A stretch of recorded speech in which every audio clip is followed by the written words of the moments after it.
Sejam muito bem-vindos a mais um encontro do Diálogos à Viva.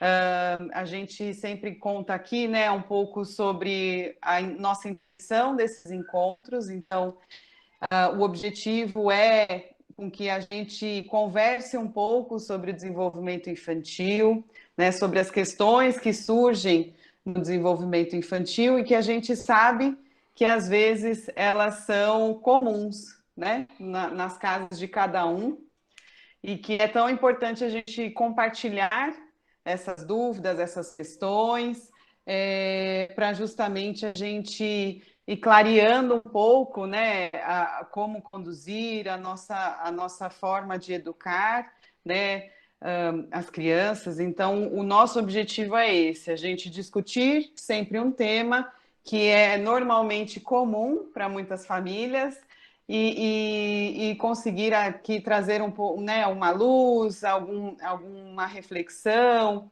para que a gente consiga pensar no desenvolvimento das crianças. Então, sejam bem-vindas. Hoje, a nossa convidada é a Beatriz Montenegro, pedagoga, neuropsicopedagoga e educadora parental, também mãe do Benício, né? E a gente tem muito prazer em contar com a sua participação aqui hoje, Beatriz. E eu quero deixá-la à vontade para você já iniciar aqui a sua fala e também deixar as famílias muito à vontade para a participação. Então, o nosso chat vai estar aqui, a gente vai acompanhando as perguntas que surgirem, mas também a Beatriz vai ter um momento em que ela vai abrir, né, após a explanação, abrir um momento para a gente ter realmente uma troca interessante. Então, mais uma vez, muito obrigada, Beatriz, seja muito bem-vinda. Fique à vontade. Bom, boa noite a todos. É uma grande alegria poder conversar com tantos pais, né, numa terça-feira à noite, de algo que é tão nosso, né, tão do nosso dia a dia, que é o comportamento dos nossos filhos, né, e que a escola, pensamos juntos e viemos aí construindo com vocês essa ideia da ponta do iceberg, né, então que a gente possa realmente fazer deste encontro um mergulho, entendermos aí o que está por debaixo de tudo isso. Por favor, dúvidas vocês podem ir colocando no chat, tá bom? A Fabi, se quiser também me interromper, tá? A qualquer momento é bem tranquilo. Eu preparei uma apresentação, acho que é mais fácil, porque às vezes a gente está com as crianças junto, né? Então a gente olha alguma coisa, olha junto, então caso vocês precisem em algum momento se ausentar, conseguem também continuar com a ideia. Então, eu acabo não vendo vocês, tá bom? Então, vou começar apresentando. Vamos lá. E vou começar. Vocês estão vendo a minha apresentação? Estão me ouvindo bem também? Fabi, tá ok? Tá entrando agora, Bia. Tá entrando agora. Sim. Ouvindo, sim. Estamos ouvindo muito bem. Tá ótimo. E entrou aqui o slide. Entrou? Então, tá. Então, eu começo a minha fala trazendo essa frase para vocês, né? Todo comportamento revela uma falta. E agora? O que a gente faz com essa informação?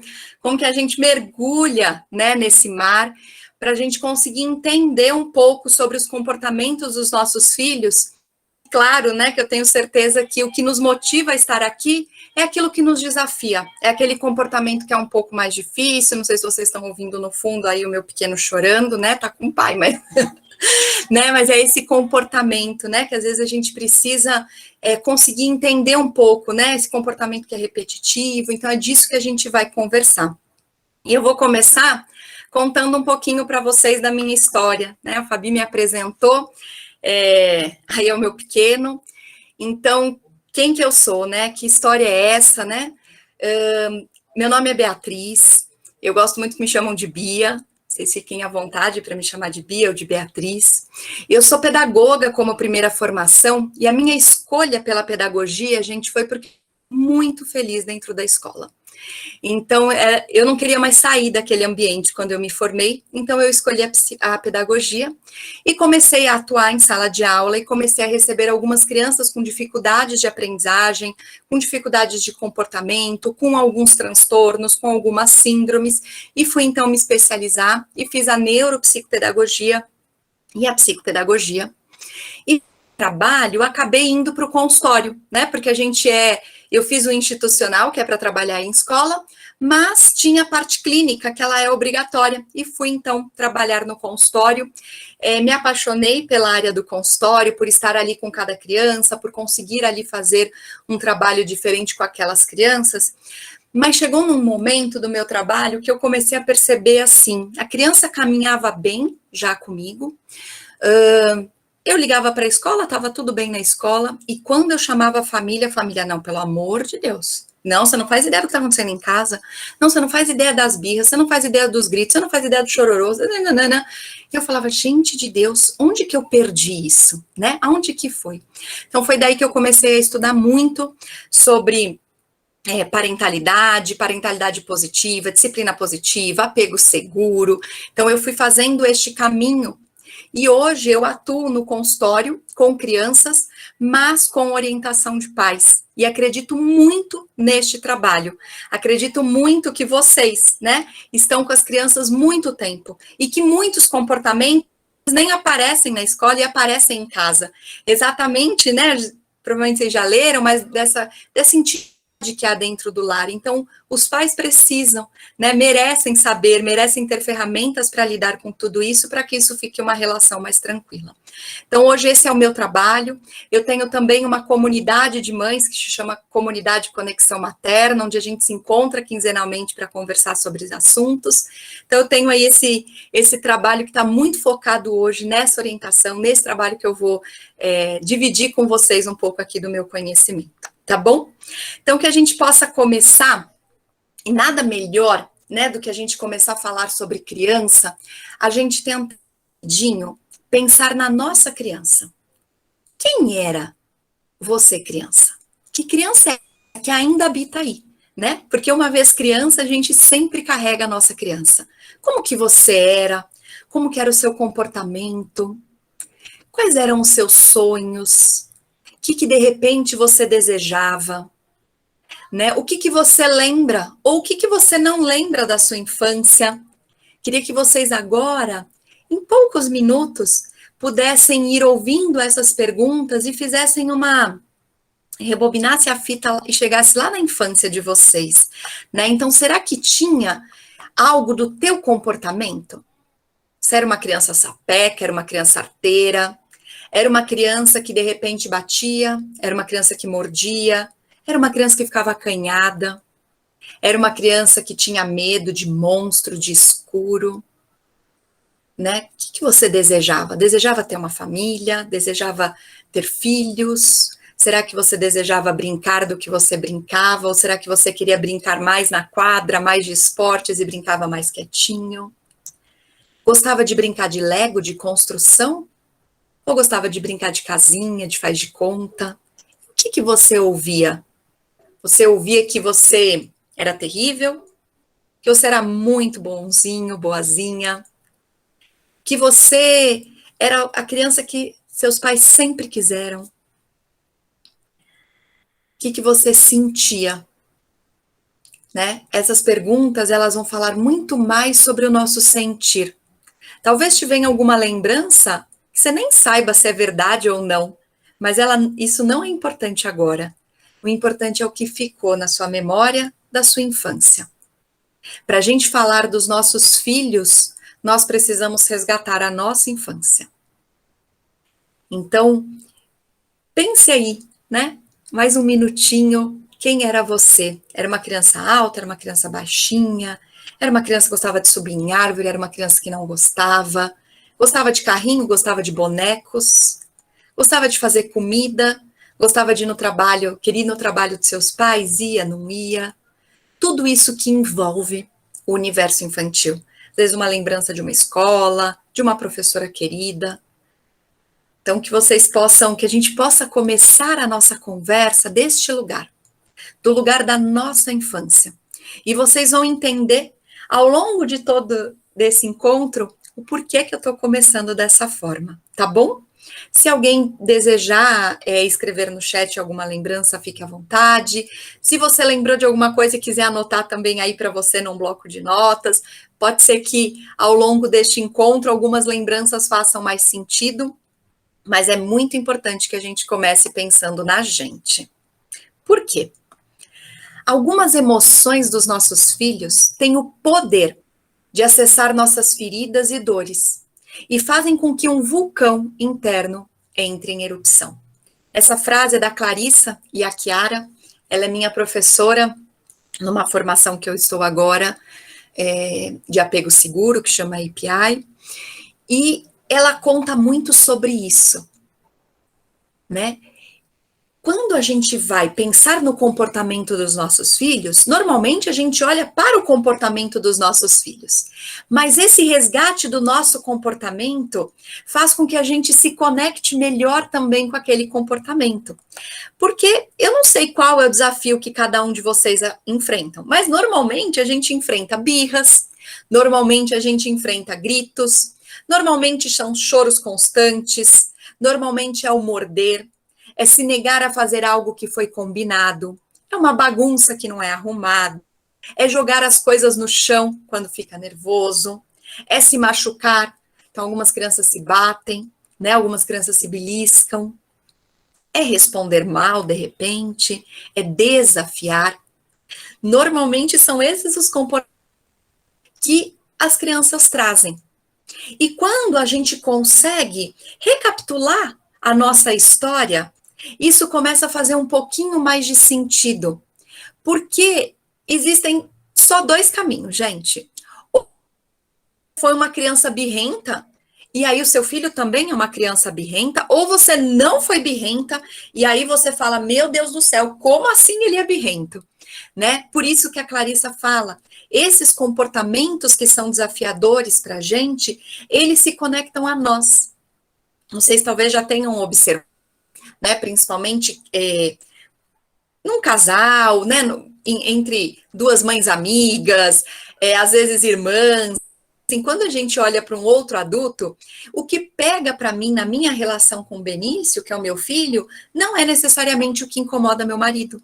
Não é necessariamente o que incomoda minha irmã como mãe. Então, por quê? Exatamente porque algo daquele comportamento conversa comigo, com a minha história, com a minha Bia, né, da minha infância. E que vem dessas duas possibilidades. Ou porque eu tive esse comportamento, ou porque eu não tive, né? E aí a gente vai entender um pouquinho o porquê disso. E eu comecei falando para vocês, todo comportamento revela uma falta. Talvez alguém leu essa frase e já pensou assim, meu Deus do céu, então a culpa é minha, né? E aí a gente vai aqui, eu sei que a culpa parece que ela é parceira da maternidade, né? Todo mundo fala isso, mas a gente vai tentar dar para ela um outro lugar, tá bom? Então, se você se sentiu muito culpada, né, ao ler essa pergunta, que eu comecei ela como uma afirmação e agora eu faço uma pergunta, deixe a culpa e traga a responsabilidade, tá bom?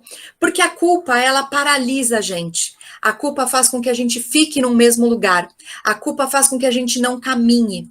Então, a culpa, ela faz assim, nossa, é verdade, a Bia falou, é culpa minha, sabe? Porque eu não sei o que, não sei o que lá. Mas também eu tenho não sei o que, não sei o que lá. Porque aí eu não consigo mesmo. E aí, quando a gente vê, a gente tá rodando em cima da situação, a criança cada vez com aquele comportamento mais constante, a gente se sentindo mais desafiado e a gente não consegue transformar. Então, todo comportamento revela uma falta. E a gente pode pensar, falta de quem ou falta de quê? Não necessariamente, gente, é uma falta minha. A gente não precisa assumir, mas a gente precisa olhar para esse comportamento como uma mensagem, como uma comunicação. O que o meu filho quer comunicar através deste comportamento? E aí é esse lugar que nós vamos mergulhar, né? O que esse comportamento traz de mensagem para mim? O que existe embaixo? da ponta do iceberg, né? O que que tem ali? É uma falta. Ah, Bia, mas é que eu trabalho demais. Pode ser falta disso? Pode, mas pode não ser. Não é, a gente não tem como ter verdades absolutas, e mesmo que eu oriente várias famílias, né, conheça várias realidades, não tenho as verdades. Porque é de um lugar, gente, de muita... E a palavra me fugiu aqui, mas é como se... Assim, não existe essa verdade, o que a gente precisa fazer... Vou mudar, tá bom? A ideia aqui. O que a gente precisa fazer é mergulhar mesmo. Mergulhar nesse mar, né? Sem saber o que nós vamos achar. Mas tendo clareza que esse comportamento é uma comunicação, é uma falta, e que ele é a ponta de um iceberg. Porque se eu saio deste lugar, eu vou para um lugar extremamente curioso, de entender e de investigar. Era essa palavra que eu queria, né? Então a gente vai investigar o que essa criança está querendo me contar através desse comportamento. Então, o que pode ser, né? Quais são as faltas que as crianças costumam mostrar para a gente diante de comportamentos muito desafiadores? A primeira delas, e eu vou dizer para vocês que 80%, tá? Elas estão em necessidades básicas não atendidas. O que são necessidades básicas não atendidas? Alimentação, sono, excreção, movimento, vínculo. Essas são as necessidades básicas de todo ser humano. Todos nós precisamos disso. Todos nós. Não existe idade, mas todos nós precisamos dormir de forma adequada. Todos nós já vivemos aqui, né? Algumas talvez tenham um recém-nascido e sabem o quanto a ausência de sono é desafiadora. Exatamente por quê? Porque mexe numa necessidade básica nossa. O sono é uma necessidade básica. E aí aqui entra, quando eu falo para vocês da responsabilidade, entra nesse lugar, né? De se o meu filho dorme bem, se meu filho tem um sono repousante, se eu preciso cuidar dessas horas de sono, né? Se eu preciso colocar para dormir mais cedo, enfim, aí eu vou avaliar essa questão do alimentação. Eu tenho certeza, né, que uma das nossas crianças passam necessidades alimentares, né? Então, passam fome ou vivem uma privação alimentar. Ela é uma necessidade a ser respeitada. A quantidade, o tempo, né? Como acontece essa alimentação entra na necessidade básica. Muitas vezes a gente não consegue respeitar o tempo. Muitas vezes a gente não consegue a quantidade. A gente acredita que deveria comer um pouco mais, que poderia ir um pouco além, né? E isso respeitando uma necessidade básica daquela. Contei para a Fabi, meu marido foi chamado em cima da hora, estava aqui me arrumando, e aí meu filho estava no banho, enfim, aquela minutos aqui antes de entrar, sabe, quando tudo faz assim um home office bem característico, né, daquela reunião em cima da hora, e aí eu precisei tirar meu filho do banho para que ele pudesse atender, enfim, né, e falei para ele, eu não vou conseguir. Ih, vem pra cá, sai daí do chão. Acho que alguém ligou o áudio. Eu falei, eu não vou conseguir respeitar seu tempo de sair do banho. Eu preciso de muita colaboração porque eu tenho um compromisso com o horário. Para o meu filho de 3 anos, quase 3 anos e meio, é muito abstrato horário. É quase que um nada, né? Então eu precisei ser muito rápida para trocar ele, enfim, rápida para secar o cabelo, né? Mas eu avisei, é o ideal? Não é o ideal. Então, às vezes, a gente não vai ter o ideal, né? Mas a gente pode olhar para essa necessidade que é básica. Movimento é uma outra necessidade básica dentro da educação infantil. Na verdade, como seres humanos temos essa necessidade, mas na educação infantil, gente, ela é crucial, né? E a escola sabe disso e promove muitas situações ao ar livre, exatamente para que as crianças se movimentem, tem muitos espaços, né, dentro das unidades. Por quê?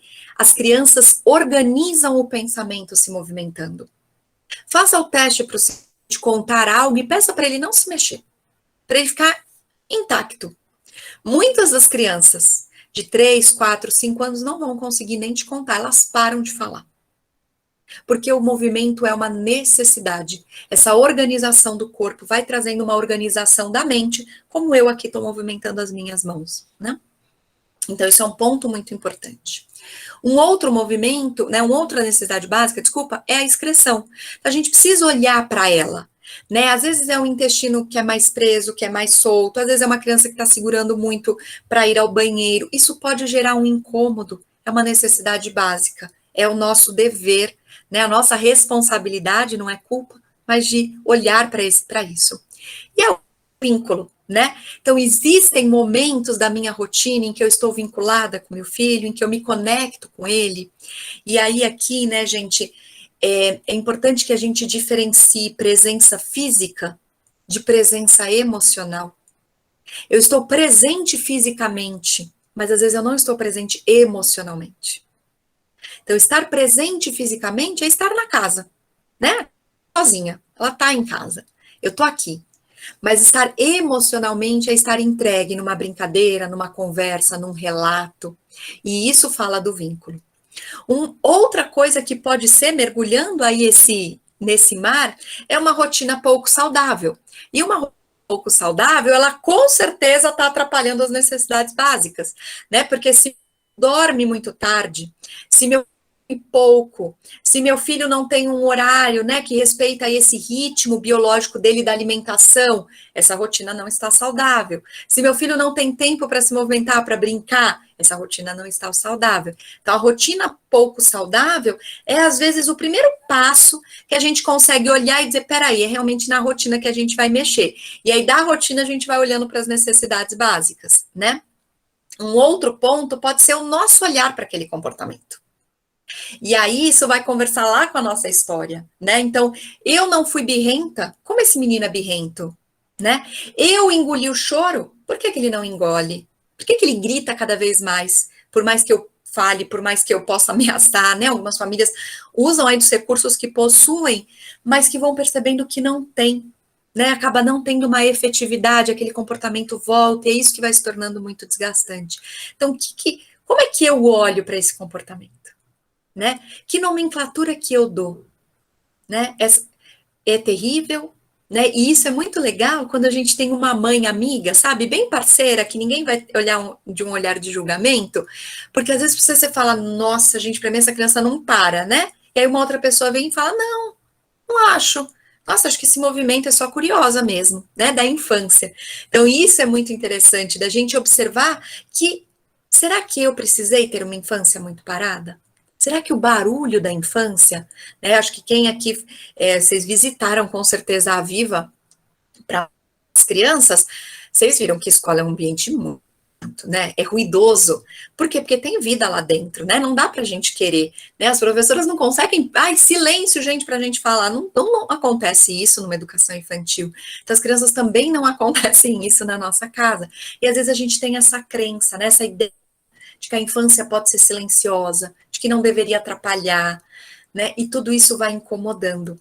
Ou eu lembro de uma mãe na comunidade, um dia ela falou para mim assim, né, que a criança chorava, e estava irritando demais ela.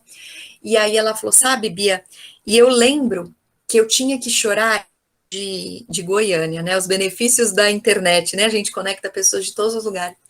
E ela falou assim, Bia, eu tinha que chorar fora de casa. A gente morava num sítio e meu pai falava, vai chorar lá atrás, fora de casa, que eu não quero ouvir. Né? Então, assim, o seu choro, a sua manifestação, o seu não cabe dentro da nossa casa. De repente, quando os nossos filhos choram, é desafiador mesmo acolher. É desafiador ter este em casa. Porque a minha criança interna é como se briga de duas crianças. A minha interna dizer, pelo amor de Deus, você não vai fazer isso. Você, que é isso? Você sempre me calou, né? A gente se calava juntas lá atrás da casa e agora a gente vai deixar esse outro aí gritar o quanto ele quer, chorar o quanto ele quer, né? Outro ponto que pode ser, gente, que é muito importante, são atitudes que reforçam o comportamento. Muitas vezes as nossas atitudes, elas reforçam esse comportamento. Por quê? Os nossos filhos não possuem repertório. Não é que não possuem repertório nenhum, tá? Né? Vamos Deixa eu clarear isso. Mas os nossos filhos não sabem o que é ser terrível, da diferença talvez de ser sapeca, da diferença de ser insuportável. E isso tudo é um julgamento, né? Eu posso olhar para o mesmo comportamento, para uma mesma situação, olha que sapequice dessa criança, né? Nossa, que comportamento terrível, que criança insuportável. Quando eu falo para uma criança que ela é algo, é como se eu fosse colocar essa criança numa cadeirinha, numa camiseta, né? Dizendo, olha, você é assim, você é assim. E por uma falta de conhecimento ainda de si, essa criança reproduz esse comportamento. Eu sei que vocês vão falar para mim, Bi, isso é o maior absurdo que eu posso estar ouvindo, porque você está dizendo, eu estou falando para ele porque eu queria que ele fizesse ao contrário. Mas, gente, para ele fazer ao contrário, nós precisamos dar para ele essa possibilidade. A neurociência nos explica, né? A gente cria um caminho neural. Então, esse comportamento é terrível, esse comportamento é terrível, esse comportamento é terrível, isso vai reforçando. Essa criança que ainda não conhece de si, entende que ela é terrível, que aquilo é uma verdade. Para os nossos filhos, nós somos verdades. Então, se a minha mãe está dizendo que é porque é. E aí eu começo a me comportar desta forma. Isso é tão verdadeiro que uma vez, uma mãe de uma criança, o menino tinha de 3 para 4 anos, eu não me lembro exatamente os meses, mas ela falou para mim que era terrível, e levou no laboratório, e aí tinha toda uma transtorno, enfim. E eu avaliei o menino, não encontrei muita coisa, assim, que pudesse justificar a fala dela, né, e aí chamei o casal para uma orientação, e eles repetindo, e eles contavam, não, mas você vê, ele fez isso, olha como ele é terrível, aí contava uma situação, olha isso, então. E aí eu falei, olha, a gente vai tentar só não falar, né, que ele é terrível. Não precisa dizer que ele é bonzinho, porque também as crianças entendem que é uma inverdade. Eu não devo não ser verdadeira, mas eu também não preciso usar deste julgamento. Eu posso usar que é uma sapequice, eu posso contar para ele, olha, não era o combinado da escola, né? Eu posso trazer outras formas de contar isso para ele. A mãe falou, nossa, Bia, para mim vai ser muito difícil não falar, né? Eu falei, eu imagino. Eu falei para ela, mas o desafio é que a gente nem chegue a pensar, que a gente enxergue nesse comportamento outras possibilidades. E foi um trabalho tão bonito, porque eles descobriram um menino amoroso. Então ele era um menino sapeca, ele era um menino vivo, ele era um menino curioso, ele era um menino ativo, e ele era um menino muito amoroso. Ele é ainda, que eu ainda tenho um contato com a família, não faz mais sessão, mas eu ainda tenho contato. Então, a gente descobre coisas maravilhosas. E às vezes a gente limita dentro daquilo, né, que a gente entendeu que é, ou que a gente acha que é. Uma instabilidade emocional da nossa casa pode acontecer, né?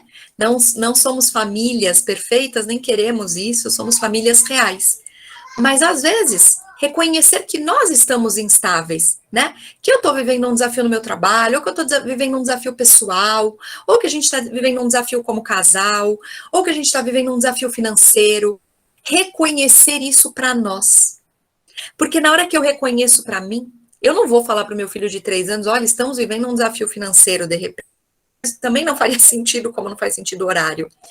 Mas a hora que eu entendo que eu estou instável, que eu estou mais irritada, que algo que é comigo, eu posso até contar para o meu filho, olha, a mamãe está vivendo um desafio, coisa de adulto.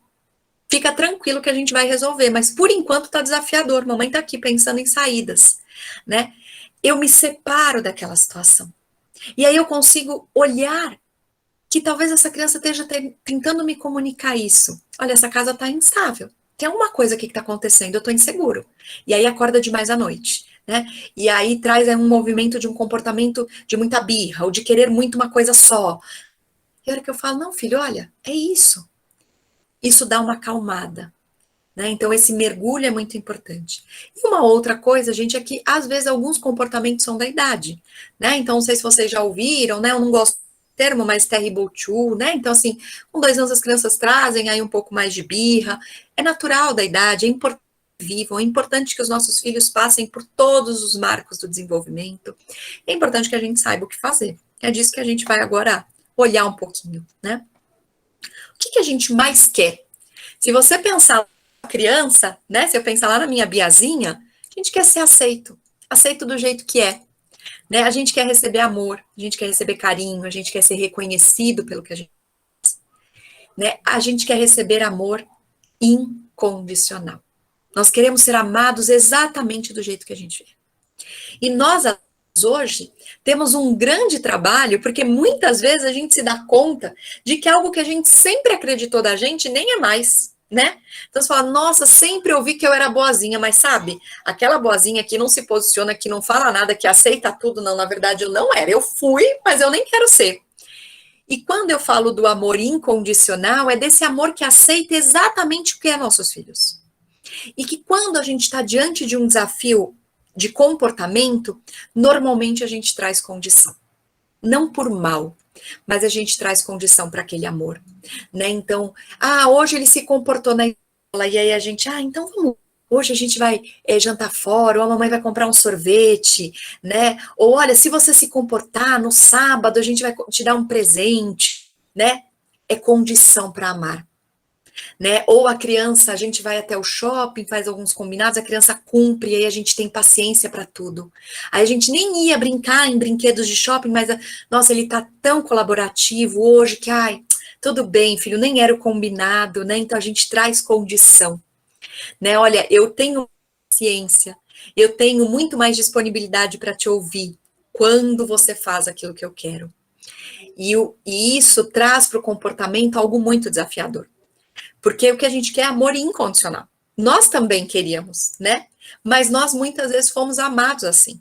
Olha, se você fizer tudo, então é muito importante que a gente olhe para isso. Eu sei que talvez, não sei, né? Quantas pessoas nós estamos, não estou vendo vocês aqui. Não conheço a história de cada um. Fala, Fá. Completar, 107 famílias. Olha que coisa linda. Legal. Muito legal esse movimento, né? De 107 famílias na busca por olhar o comportamento de uma outra forma, né? Num outro lugar. E talvez algumas dessas informações mexam, sabe? Você fala, ai, Bia, que loucura isso, né? Porque realmente desconstrói algo que a gente construiu e que a gente viveu.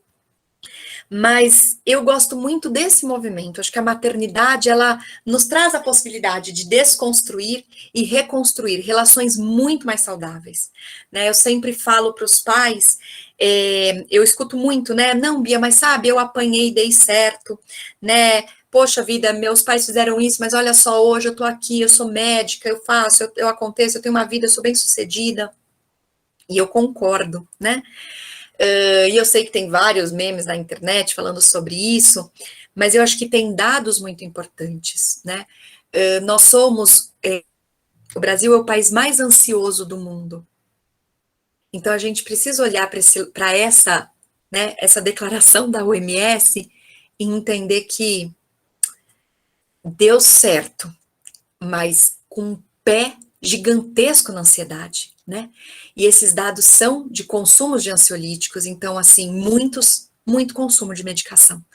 Consumo para controlar uma emoção, para controlar a nossa emoção, né? Para controlar a nossa ansiedade, o nosso desejo, a nossa coisa de, nossa, o que eu tenho que fazer depois, né? E nós somos o 5º país mais depressivo.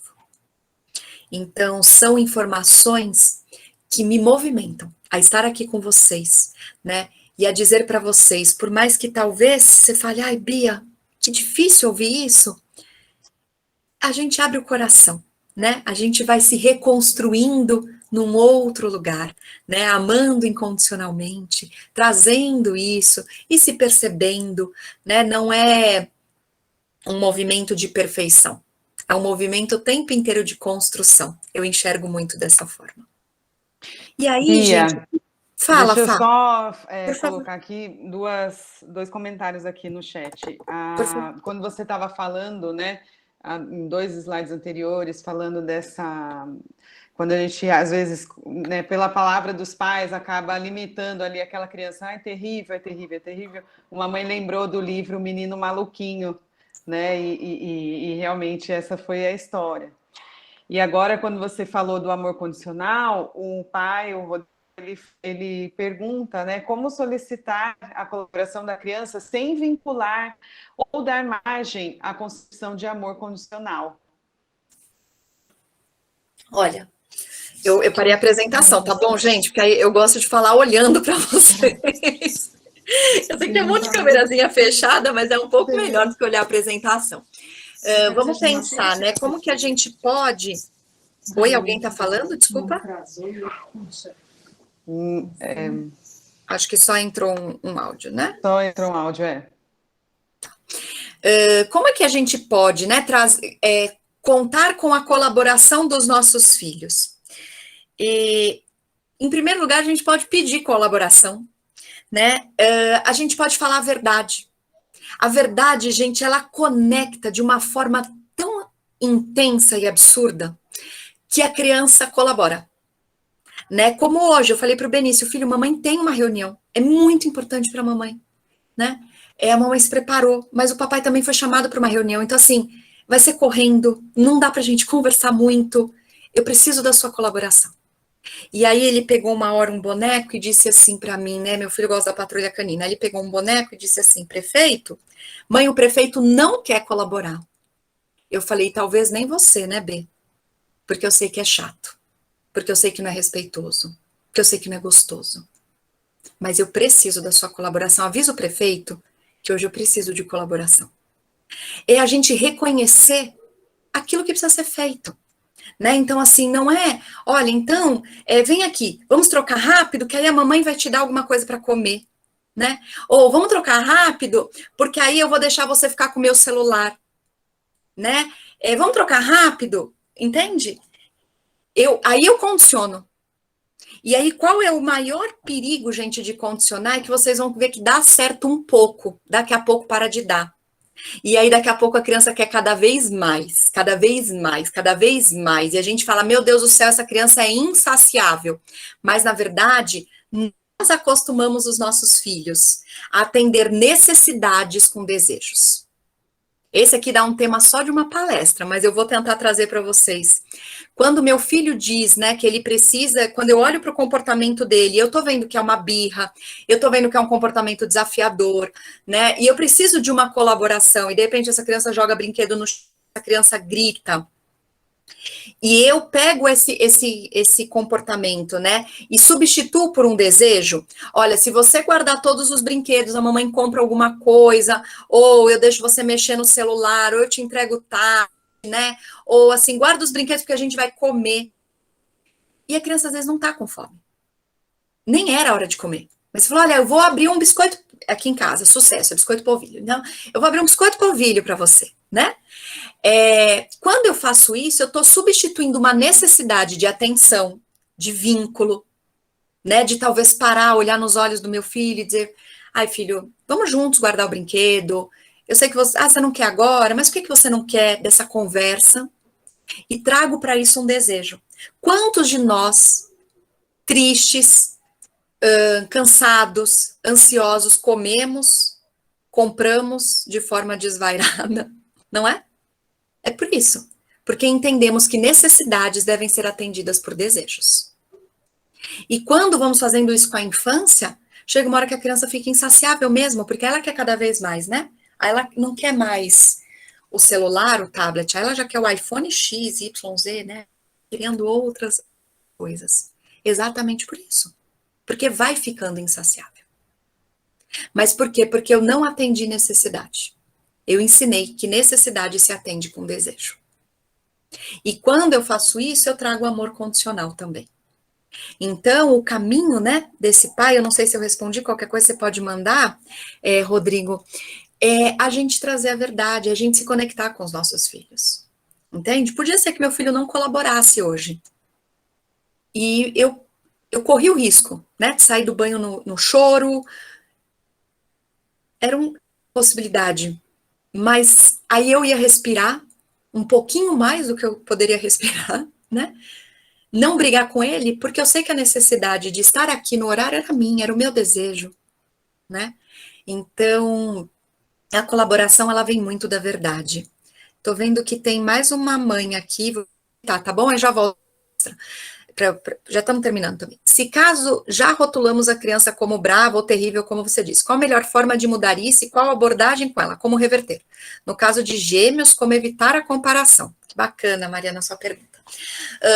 Olha, se nós já falamos, o primeiro caminho é a gente parar de falar, né? E parar de falar pode ser algo muito mecânico. A gente pode pôr uma pulseirinha no braço, a gente pode pôr um anel num dedo que a gente, de repente, não costuma usar, a gente pode pôr lembretes no celular, né? A gente pode fazer várias formas para, num primeiro, isso se tornar apenas lembretes, né? Então, assim, eu não vou rotular aquele comportamento daquela forma, né? E começar, gente, a trazer emoção. A gente fala que nós temos 5 emoções básicas, né? A gente brinca de Marta, tá? O nome Marta. Medo, amor, raiva, tristeza e alegria. Então, eu vou começar a dizer para o meu filho, olha, você está com raiva? Todos os sentimentos derivam dessas 5 emoções, tá? Mas é melhor a gente nomear a emoção do que sentimento, né? Porque angústia, eu posso estar com raiva e estar angustiada, eu posso estar com medo e estar angustiada, entende? Eu posso estar triste e estar angustiada, então é melhor que a gente sempre busque não um sentimento. Então, se a sua filha, né, tem um comportamento que vocês nomearam, não sei nem se é filha, né, ou filho, enfim, de brava, é que eu vi brava ali, por causa da criança, diga para ela, você tá com raiva? Você ficou brava, né, você tá com raiva do teu irmão, da tua irmã? Você tá com medo? Se a criança, você vai começar a fazer, as crianças vão começar a ver qual é a diferença, vocês não precisam explicar, vocês podem confiar nesse caminho, tá? Então, eu vou primeiro parar de falar, né? Segundo, eu vou começar a ajudar a lidar com aquela emoção. E no caso de irmãos, né, sejam gêmeos, enfim, ou irmãos com idade às vezes muito próxima, a comparação ela acontece, né? Mas é muito importante que busque evitar conhecendo cada um dos nossos filhos. Quando a gente compara, a gente tá sempre assim, né? Quem tá primeiro, quem tá depois, né? Então tem sempre uma régua que essa criança precisa atingir e que ninguém vai atingir junto, né? Como num trabalho, gente, nenhum funcionário é igual ao outro. Então, é trazer a diferença. E não a igualdade. Fulano é assim, você é assado, né? Talvez, né, um dos filhos seja mais bravo, olha, ele tá bravo, agora tá com raiva. A gente vai precisar respeitar. Né? Olha, ele tá triste, porque é isso, uma criança tem mais uma forma de lidar com aquele comportamento, né? Dela vem uma emoção, de outra criança vem outra, tá bom? Vou voltar aqui.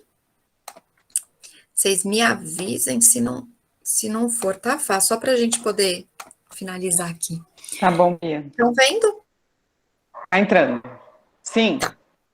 Legal. Entrou. Então, o que nos fortalece, né? Estarmos conectados com a gente. E aqui, gente, é estar conectado com a nossa história.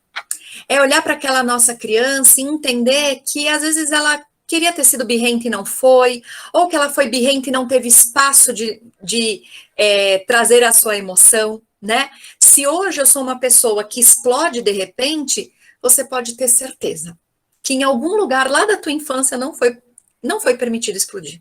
Né? Ou você explodiu e foi muito mal visto, foi um amor muito condicional e você entendeu que não valia. E aí hoje a gente acaba tendo esses rompantes, né? Porque algo ficou. Então se conectar com a nossa história, né? Não para achar culpados, mas para dizer a gente viveu. E hoje, como adulta, eu posso fazer diferente com meu filho, né? Eu posso às vezes, gente, não responder nada. Sabe, na hora da birra?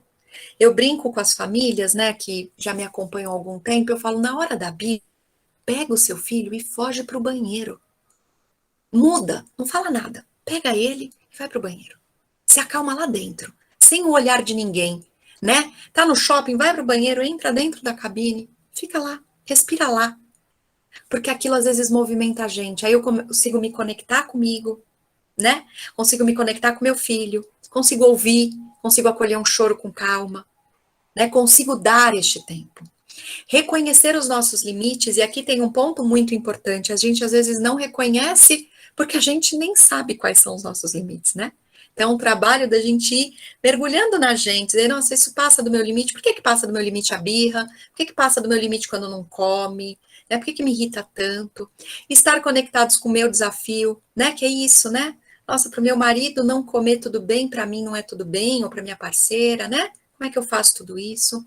E está conectado com aquilo que eu dou conta também, né? Então, de repente, um dá conta de uma coisa, outro dá conta de outra. Como é que a gente vai se compondo, né? Para as mães que, de repente, né? Para as famílias que não têm aí uma rede de apoio, é buscar caminhos de rede, né? Que às vezes não é ali no trato com a criança, mas é de você ter esse espaço para poder conversar com outras mães, para poder se fortalecer, tá bom?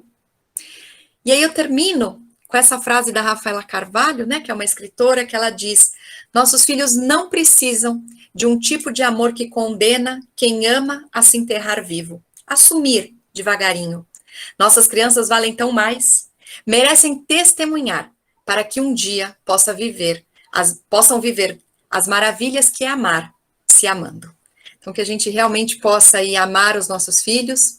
Eu agradeço imensamente a presença de cada um de vocês e me coloco aqui à disposição, tá bom? Para mais dúvidas, caso alguém queira abrir o microfone, enfim, falar alguma coisa. Nós temos mais uma dúvida aqui, da mesma mãe, né? E ela pergunta se você indica algum quadro para nomear as emoções, para que as crianças mostrem de forma lúdica essas emoções.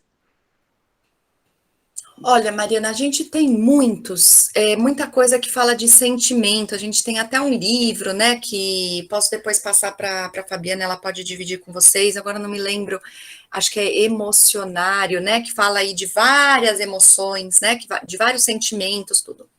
Mas eu oriento que, principalmente as crianças dentro da educação infantil, que a gente não busque sentimentos, mas que a gente busque a emoção básica, sabe? Então, essa 5 da Marta, né? Não conheço um quadro, tá? Que traga exatamente essas 5 emoções, enfim, de uma forma... deve ter, né? Mas eu não te oriento porque, assim, o que eu vejo muito, né? Muita coisa de sentimento, entende? Tô brava, tô irritada, né? E quando a gente traz isso...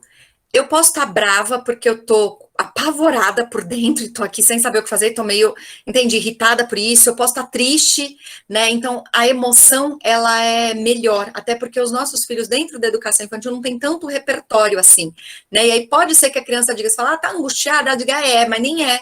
Então, é mais fácil trabalhar com as 5 emoções, tá bom? Que bom. Tem uma mãe Tem que o livro tô, do...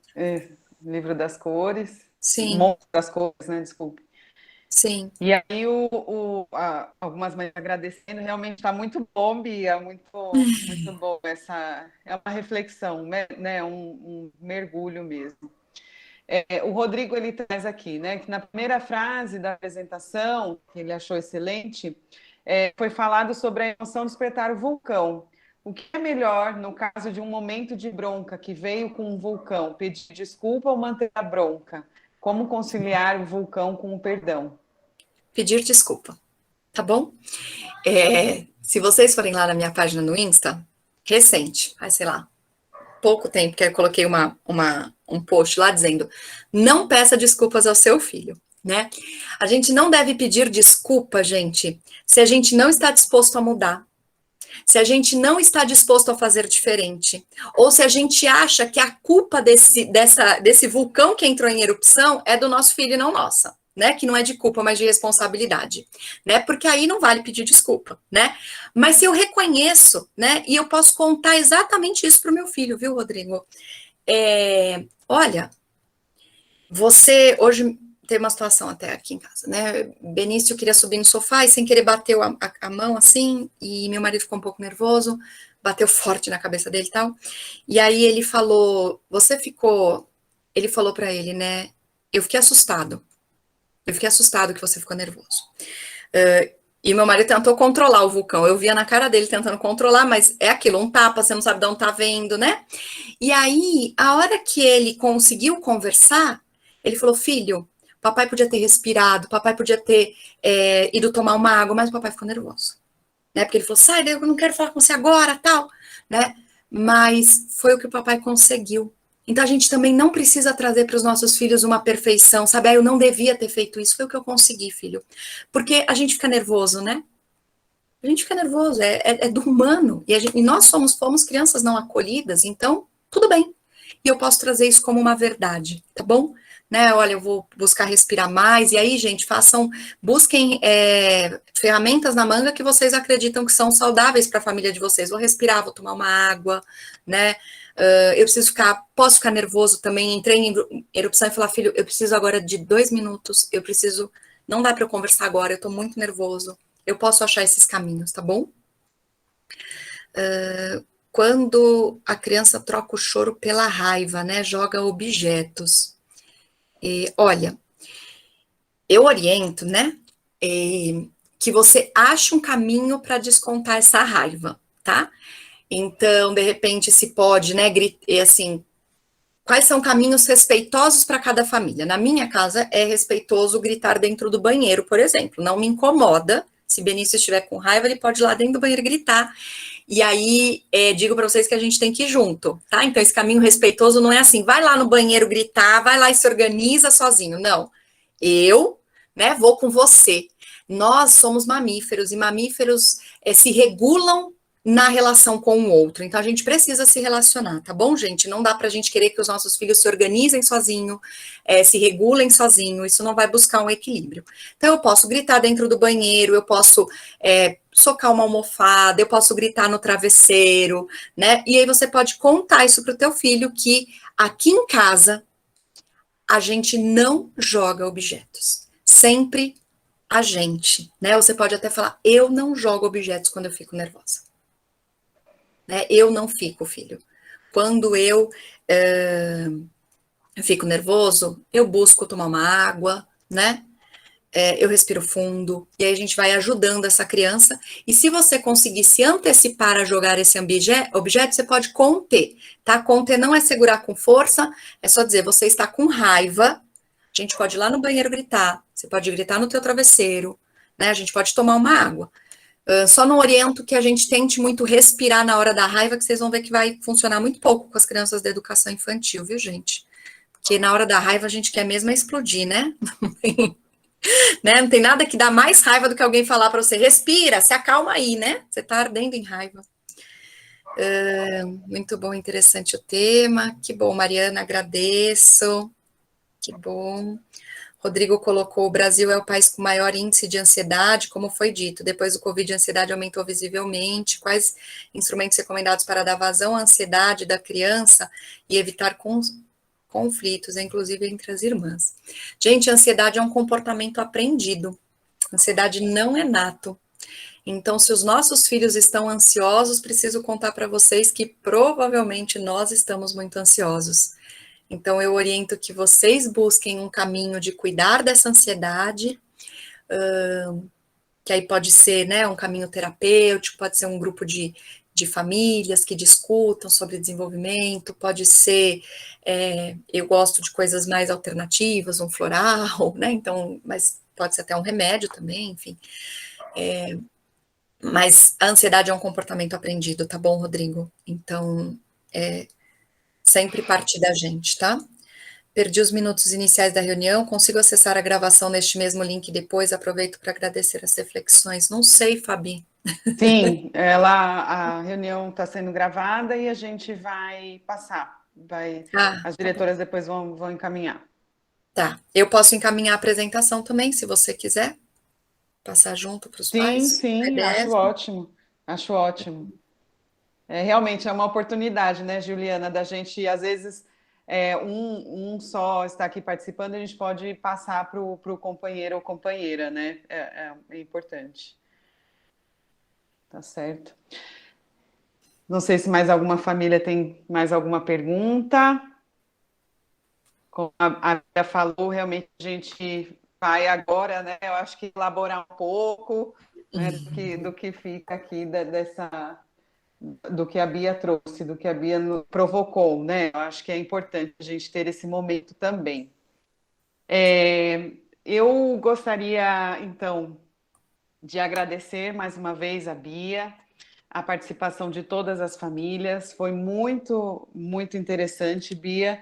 E também gostaria de deixar aqui um convite para as famílias, e vou colocar aqui no chat, para quem gostaria de participar de algum outro Diálogos na Aviva, né? Eu acho que temos aqui experiências tão interessantes, cada um na sua vida profissional, né? E que com certeza pode compartilhar para esse momento de Diálogos, como eu falei, né? A gente formar essa rede, ter essa possibilidade de troca é muito, muito interessante, muito importante.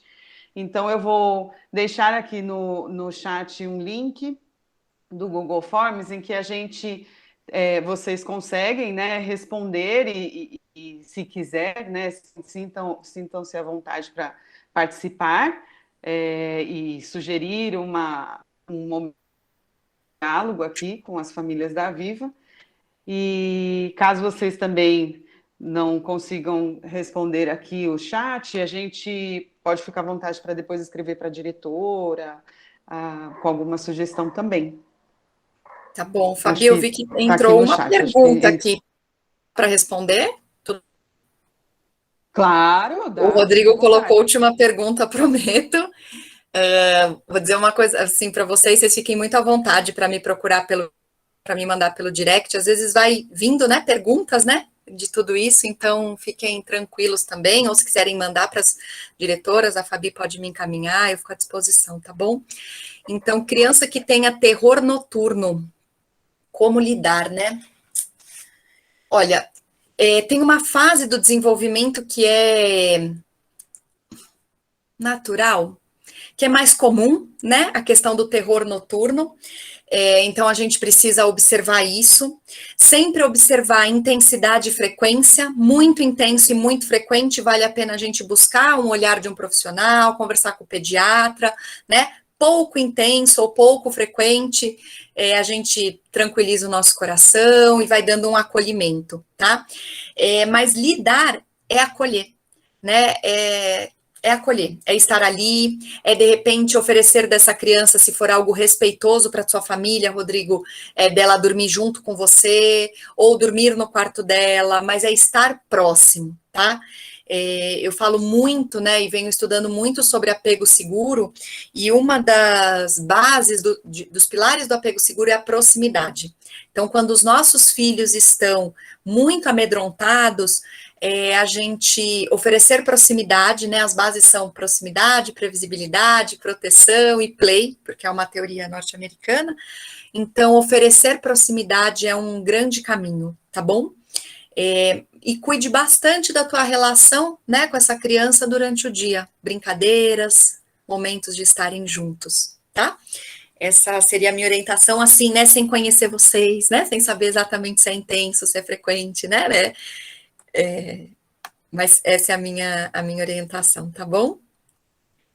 Alguém pediu o Instagram, gente, quer que eu coloque aqui no chat, mas se não depois acho que pode colocar aqui, Bia, e aí também na sua apresentação tem, né, no final. Tem, acho que é mais fácil, que agora por um momento me deu até um branco aqui, tá bom, gente? Mas eu espero vocês por lá no Insta, mas acho que beatrizm.psicopedagogia, se não me falta, tá bom? Tranquila. A Jennifer agradece, né, a abordagem e a condução do tema.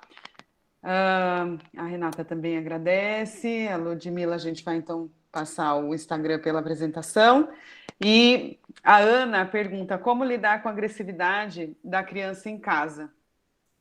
Tá. Olha, a agressividade é um comportamento também, né? Então, eu te oriento a olhar para essa agressividade nesse mergulho, sabe? Então, primeiro olhar para a tua agressividade, né? Que lugar que existe, né, Ana? A agressividade é um comportamento que a gente não aceita, né, que a gente não permite, que normalmente não tem espaço, normalmente não tem vazão. Então, a gente primeiro olha pra gente, né, então onde que está essa agressividade em mim? Não que eu seja agressiva, mas onde talvez eu abafe a minha agressividade, né, como é que eu lido com a minha agressividade, né, com o meu ataque de raiva, com a minha vontade de repente quebrar tudo, ou de sair correndo, né, esse é um caminho, tá? Então eu vou olhando para mim e aí eu vou fazendo esse caminho de conexão com meu filho, né? Então de observar o que ele tá querendo me contar, Então, observa necessidades básicas, observa a sua rotina, veja se não estão reforçando esse comportamento, vai volta, né, nessa parte da palestra e olha para todos esses, com certeza você vai achar um caminho para lidar, tá? Um caminho para olhar para ela, né? Agora, lidar com isso, né, resolver ali na hora, é sempre dizer, gente, que a gente não faz. Eu, nervosa, não bato. Eu não bato, né? Aqui em casa, a gente conversa. Aqui em casa, a gente respira fundo. Aqui em casa, a gente pode gritar no banheiro. Entende? Então, eu dou possibilidades para essa criança que sejam respeitosas comigo, tá bom? Né? Por isso que eu tô falando, cada família escolhe a sua, mas não digam, né? Você não pode bater, né? Aqui em casa, a mamãe não bate, tá? Está dizendo que ele tá agressivo com o irmão de 7 meses, então provavelmente tem aí um fator ciúmes, né? E o ciúme, gente, não nomeie ciúmes, nomeie raiva, medo ou tristeza, tá? Eu posso estar com ciúmes e posso estar com medo dessa mãe não me amar mais. Eu posso estar com ciúmes e estar ardendo em raiva dessa criança que chegou e que tá tirando o meu lugar. Eu posso estar com ciúmes e eu posso estar extremamente triste, né? Porque eu tô perdendo um lugar, porque eu tô tendo que dividir as coisas, tá bom? Então, busque com ele achar esse caminho, né? Que ajude a entender, tá bom? A emoção. Bia, a gente tem aqui o Renildo pedindo, acho que a participação, não sei se ele quer abrir o microfone. Tá, levantou a mão. Quer falar? Não sei se bateu, né? Às vezes a mão. Às vezes, pode ser. Fique à vontade, Renildo. Se quiser. E aqui a Mariana perguntou, você comentou sobre arremessar as coisas, como desvincular a raiva para outra ação? Mariana, dando opções, tá bom? Dê opções, né? A gente pode, tá? Corre com essa criança para o banheiro. Gente, eu tô falando assim, é mágico correr para o banheiro. Vocês vão achar mágica, depois vocês me contam, mas é mágico ir com a criança para o banheiro. Porque a gente age muito, porque a gente tá ali, aí tem alguém olhando, né? E a gente quer resolver aquela coisa. Vai para o banheiro, você vai ver que no banheiro todo mundo respira, porque aí não tem ninguém olhando, não importa o tempo, né? Então, em primeiro lugar, pega essa criança, jogando coisa, se debatendo, pega essa criança de forma, né, segura, né, para essa criança não cair e vá com ela para o banheiro, muda, não precisamos falar nada, tá bom? Você pode estar no shopping, você pode estar numa festa, qualquer lugar, vai com ela para o banheiro, diz, olha, a gente vai se acalmar aqui, né? Você ficou com raiva por causa de tal situação, você estava sentindo medo, então aqui em casa a gente não joga as coisas, a gente vai se acalmar aqui. Se essa criança precisar chorar, você deixa chorar. Se ela quiser gritar e for algo que você acredita, eu oriento que vocês deixem gritar, pelo menos dentro do banheiro, né? A raiva precisa sair. Deixa acontecer, tá bom? E aí depois, né? A gente se conecta com os nossos filhos com o lado direito do cérebro, com o lado da emoção. Então, o teu filho tá num pico de emoção, ardendo em raiva, você não vai querer trazer razão, né? É como a gente ardendo em raiva, né? Vai querer trazer razão. Ou triste, ninguém quer trazer razão, você só quer ser acolhido, entende? É fazer o que a gente talvez fizesse com um parceiro, com uma amiga, se estivesse com muita raiva, tipo, ó, vem cá, né? Você vai pedir demissão? Não, vem cá, vamos ali no banheiro, vamos conversar um pouquinho, pensa bem, será que era isso mesmo? Vai para casa, às vezes não dá para pedir para ir para casa hoje. Então é o mesmo caminho, tá bom? Esse caminho de trazer um respeito àquela emoção, tá? Então tá, o banheiro é mágico. Olha lá, a Camila falou, viu? É minha orientação, assim, certeira. O banheiro é sempre mágico, gente. Tá bom? Legal, muito legal. Então tá ótimo, Bia. Então, mais uma vez, agradeço às famílias. Eu coloquei aqui de novo o link, mas a gente vai encaminhar, então, na mensagem da diretora vai estar o link da gravação, o link, a apresentação da Bia, e esse link com a pesquisa perguntando caso alguma família, alguém tenha interesse em participar de um próximo Diálogos. Tá bom? Tá ótimo, muito gente. Muito obrigada a presença de todos, uma boa noite. Mais uma vez, obrigada, Bia. Tchau, tchau, gente. Muito obrigada. Tchau, tchau. Boa noite. Boa noite.